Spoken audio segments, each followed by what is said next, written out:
আসসালামু আলাইকুম রহমতুল্লাহ। প্রিয় শিক্ষার্থীবৃন্দ, আমরা আজকে কপার পরমাণুর ইলেকট্রন বিন্যাস দেখব।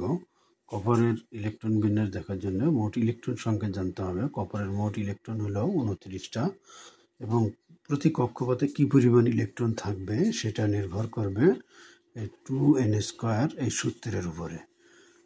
এখানে n হলো কক্ষপথের সংখ্যা। তো দেখি আমরা প্রথম কক্ষপথে ইলেকট্রনের সংখ্যা যদি আমরা ধরি 2n², তাহলে প্রথম কক্ষপথকে আমরা n এর মান 1 ধরব, তাহলে 2 × 1² = 2। একইভাবে দ্বিতীয় কক্ষপথে ইলেকট্রন সংখ্যা যদি আমরা বের করি তাহলে লিখব 2 × 2², অর্থাৎ 2 × 2 = 4, 4 × 2 = 8, অর্থাৎ দ্বিতীয় কক্ষপথে ইলেকট্রনের সংখ্যা হবে 8টি। আচ্ছা, তৃতীয় কক্ষপথে ইলেকট্রনের সংখ্যা কত হবে? তৃতীয় কক্ষপথে 2 × 3², অর্থাৎ 3 × 9, 9 × 2 = 18, অর্থাৎ তৃতীয় কক্ষপথে ইলেকট্রন থাকতে পারবে 18টি। আচ্ছা, আমাদের কপারের মোট ইলেকট্রন সংখ্যা আমরা দেখতেছি 29। তাহলে এখানে আমরা যোগ করলে কত হয়? 2, 8, 18, 28। 28টা ইলেকট্রন আমরা দেখছি এখানে বসায় ফেলছি। তাহলে আমাদের বাকি আছে আর একটা ইলেকট্রন। তো এটাকে আমরা কক্ষপথে বসাবো। তো এটার জন্য প্রথমে একটা ছোট্ট বৃত্ত এঁকে নেব। এই ছোট্ট বৃত্তের মধ্যে আমরা লিখব যে আমাদের মোট ইলেকট্রন আছে 29টা। এখন এটা আমাদের প্রথম কক্ষপথ না, আমাদের প্রথম কক্ষপথ হবে এটা।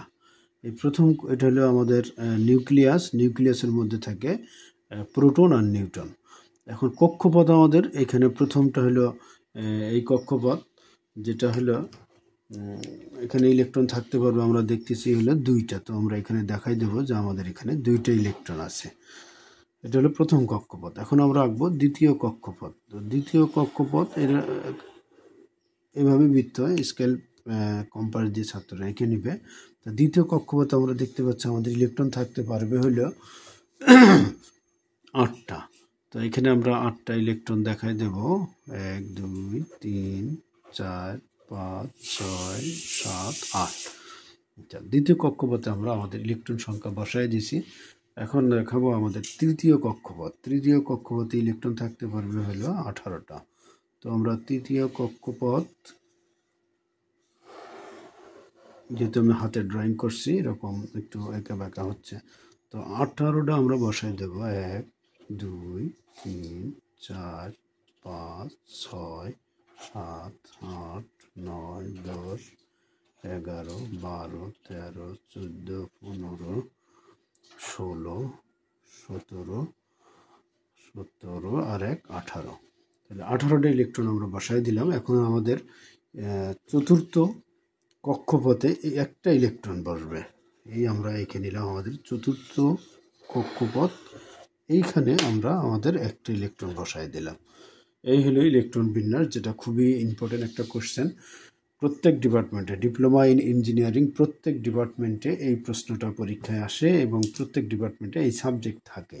এই জন্য সবাইকেই এটা খুব মনোযোগ সহকারে শিখতে হবে। ধন্যবাদ সবাইকে।